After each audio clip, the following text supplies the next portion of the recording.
Hello! Today it's time for us to read a story about leprechauns. They're the little people, if you didn't know. They're usually about this tall, and they spend their time making shoes. Little shoes, of course, for little people, for other fairies, like perhaps the Tooth Fairy. And they get paid in gold, and there's only two ways to get their gold. One is to find the end of the rainbow. Of course, you know that story. But the second way is to catch a leprechaun. And it's not that easy. This story is about how leprechauns are. They're crafty fellas, but leprechauns never lie. They always tell the truth.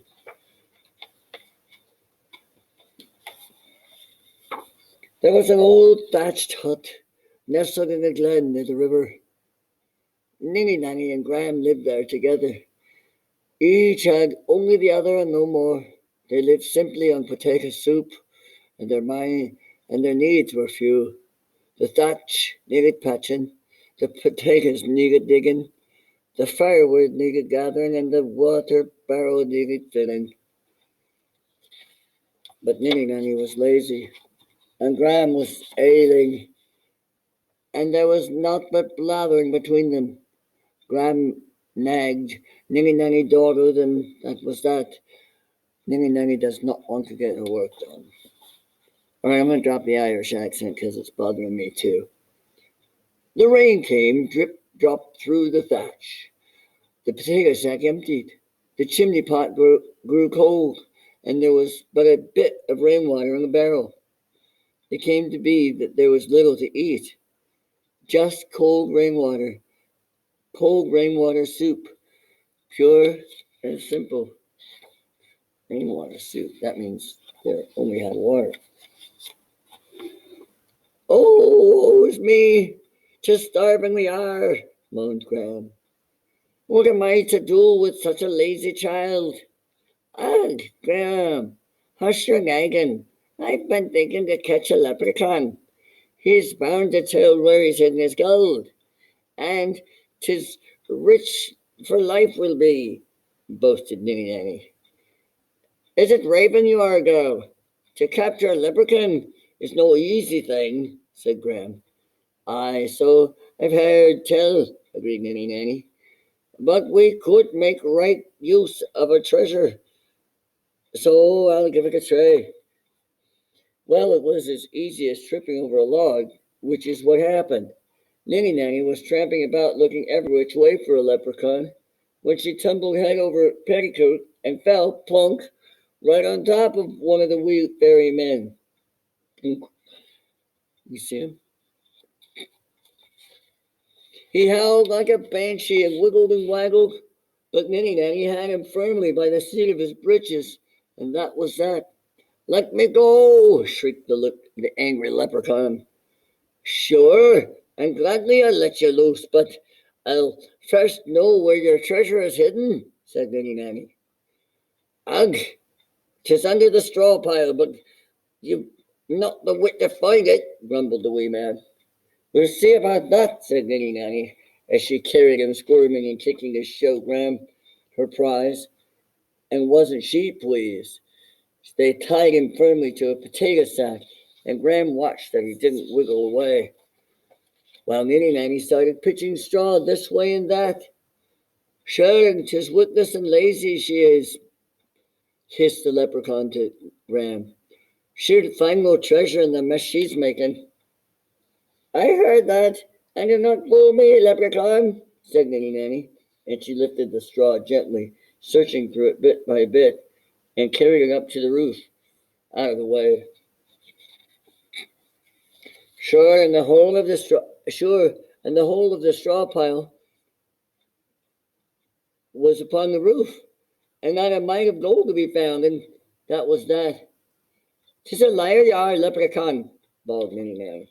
Cook, a liar I'm not. Hidden under the straw it was, but I just now recalled that the mice were nosing about, so I moved it under the big oak tree and covered it with branches, said the leprechaun.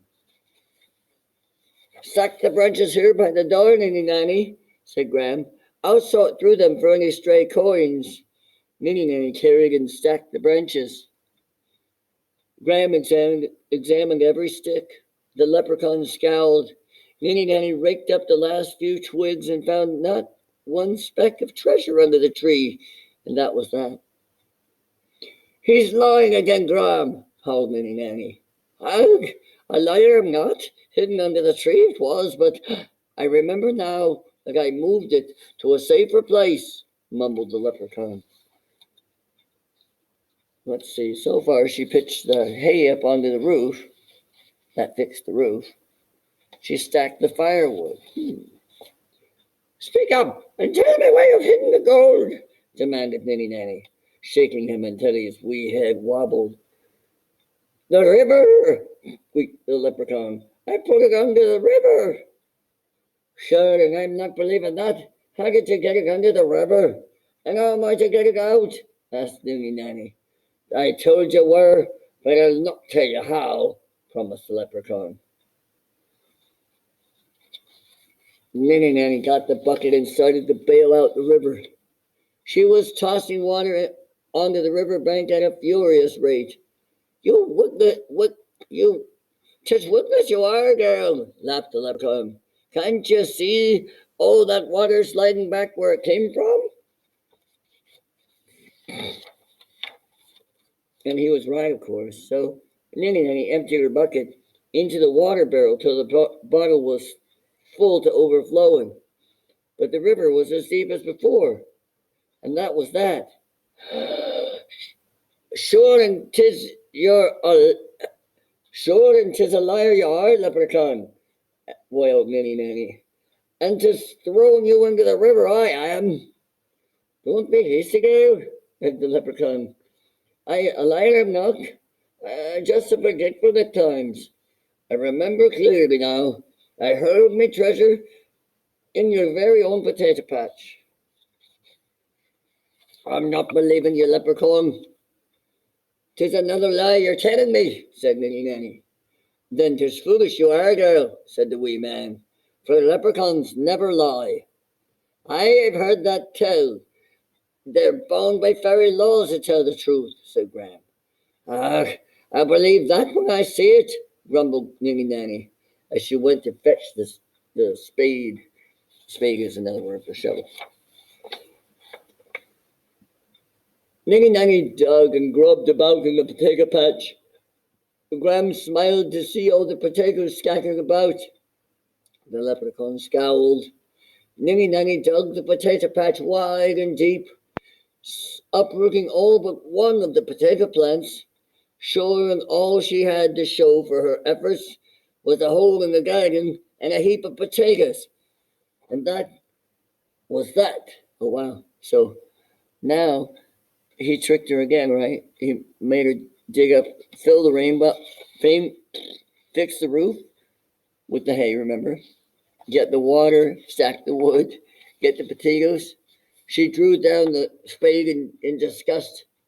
I've had enough of digging, and I've had enough of lying leprechauns, bawled Ninny Nanny. Let him loose, Graham, for we'll be needing that sack for potatoes.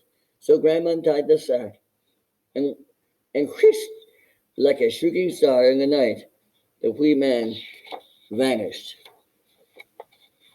Ninny Nanny and Graham supped on good hot hearty potato soup, and then fell soundly asleep in their warm, dry hut.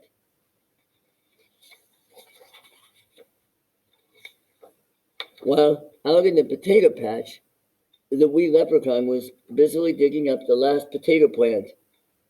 He carefully lifted out his pot of gold, muttering, Aye, leprechauns never lie, as he trotted off to find a safer hiding place. And that was that. How about that, huh?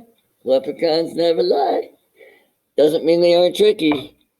He tricked Ninny Nanny into doing all of the chores that she was lazy to do before. Nice.